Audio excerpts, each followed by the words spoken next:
Guys, what is up? Welcome to another episode of Maximilian Must Know. This is my collection number 19. For those of you who are new to this, I didn't want to do my fragrance collection all at once. It would have taken a long time. It's always evolving. So every time I hit 25 fragrances, I make a new video. This is part 19, and these are fragrances 450 through 475. So 25 fragrances.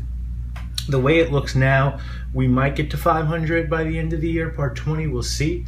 I'm not sure, but let's really quickly go through 475 to 450 through 475 in part 19. Definitely have curbed my spending a little bit. Might not look it, but next 25 fragrances. So first up, we have one from the house of Kenzo. It's a bottle with very little left in it, but it was a gift from my friend Adriana, owner of Decant Shop. It is a vintage bottle of this fragrance. She knows I really like Bond's number 9 Shelter Island, so she recommended I check this one out. I was like, I'll get to it. She was like, you know what?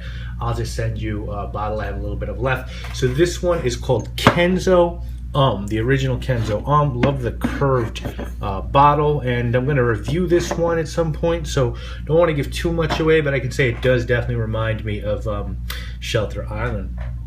Next up is a designer fragrance that I have had on my to-buy list for a long time. Finally saw a tester available on eBay, and I just went with it. Definitely nowhere near as good as the original, and not really that much in common with the original, I think, but it's still a decent fragrance on its own merit.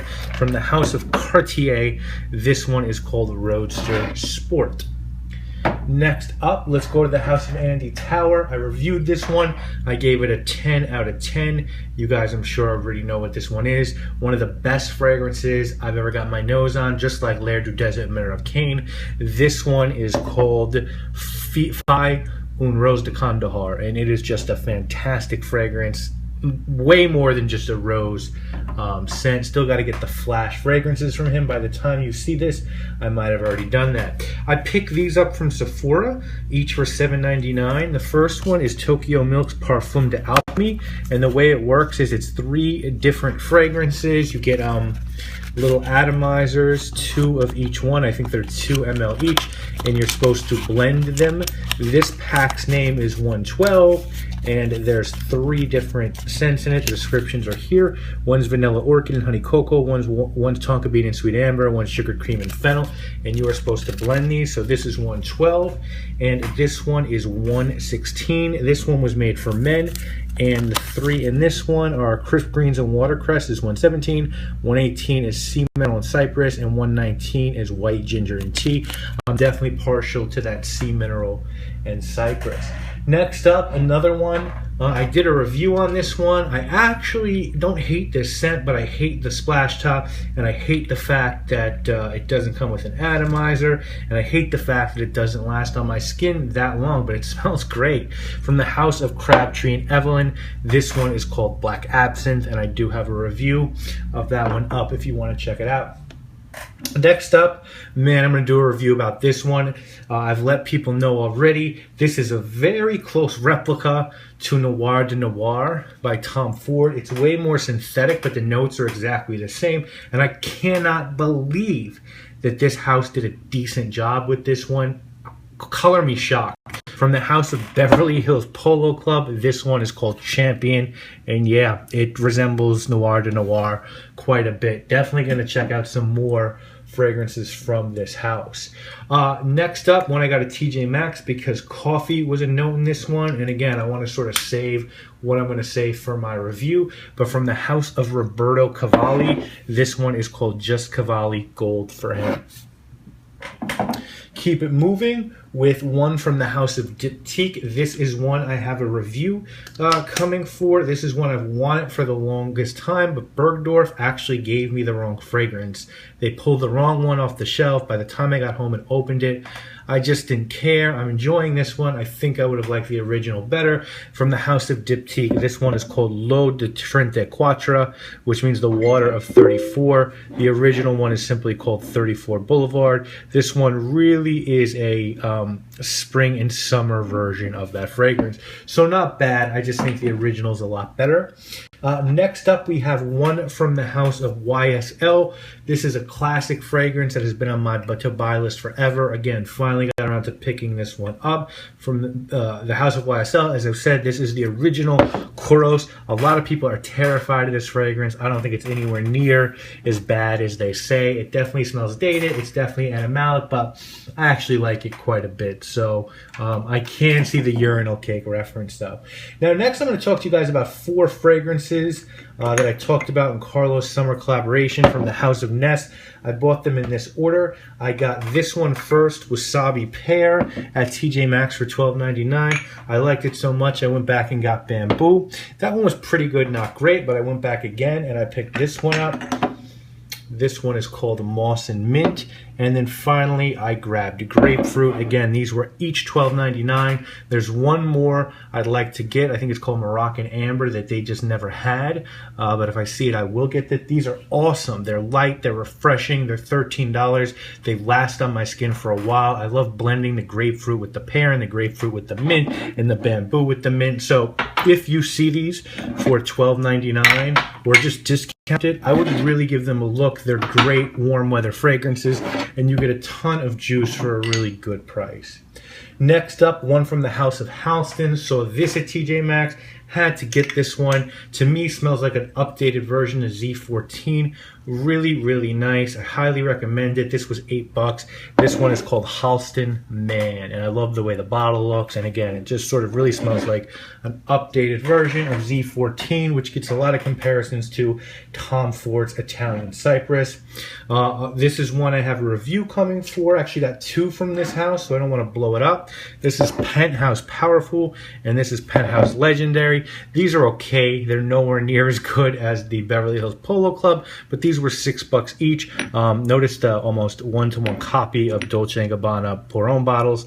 But I took a shot in these, and they actually, for $6 a piece, they're actually not that bad. They smell pretty natural. And if you're on a budget, you know, those aren't bad fragrances to add to your collection. Next up, one I had to have for historical purposes, and I like it quite a bit. It smells like an old school man's fragrance from the house of Pierre Cardin. This one is just called Pierre Cardin. You know, guys, I like to respect the architects and have these old school fragrances in my collection, and this one was $7, so I really couldn't see passing up on Pierre Cardin. Next up is a Jordan one that I took a shot on and I was rewarded with shit. This one is pretty bad, doesn't smell bad, just doesn't last on my skin for shit, and smells like every other generic sports fragrance. This one is called Jordan Balance. Couldn't find anything about this one online, so I took a stab at it, and as a Knicks fan, again, Michael Jordan, whoopsie. Everything's okay, don't worry. As a Knicks fan, Michael Jordan just fucked me again with another bad fragrance. From the house of Juicy Couture, this one is called Dirty English. Unfortunately, they repackaged and reformulated. This is the reformulated. I smelled the original Dirty English. It is a lot stronger. They both do sort of smell like Gucci Pour Homme, but this one is a lot lighter. The cap is plastic and it doesn't have this sort of pendants hanging off of it. Not bad, but really not a suitable replacement in my opinion for Gucci Pour Homme 1. This is one I definitely took a chance on from the house of Ford. This is Ford Mustang Sport. I like the bottle. It's metal. It's really heavy. I saw this get comparisons online to Dior Homme Sport, and don't buy the hype. Or don't believe the hype. It's not a bad fragrance, but it's definitely a pass because it's just sort of a very light sport fragrance. Next up, another TJ Maxx score. I love this one. Review will be coming of this one if it's not already up. It's sort of a fruity, boozy fragrance. Sort of reminds me of like a spiked fruit punch. And this is definitely the best one from this house I have smelled. From the house of Yope, guys. This one is called Wild. It's definitely worth checking out. You could find it at a discount. 3 left, guys. Let's finish it up. The first one is a travel atomizer that I got at Sephora. Love this one. I see a full bottle in my future. This is from the Atelier Cologne Azur collection, which I believe was or is exclusive to Sephora. This one is simply called Sedra Atlas, and it's a 7.5 ml atomizer, and it's a really good fragrance. Another one I reviewed, and my first from the really lovely indie house that is called Slumber House. This is their new summer bomb, or new as of me doing this video. It's got peach, it's got whiskey, it's got pipe tobacco, it's got honey, not tonka, not what you'd think of in the summer, but for some reason it works. It's really dense and heady and sweet and syrupy and very sexual. This one from Slumber House is called Kiss Day. And then finally, guys, from the house of Shea Blue, did a review of this one. This is one I definitely see a full bottle coming in my future. The more I wear this one, the more I like it. This is their newest offering, at least as far as this video goes.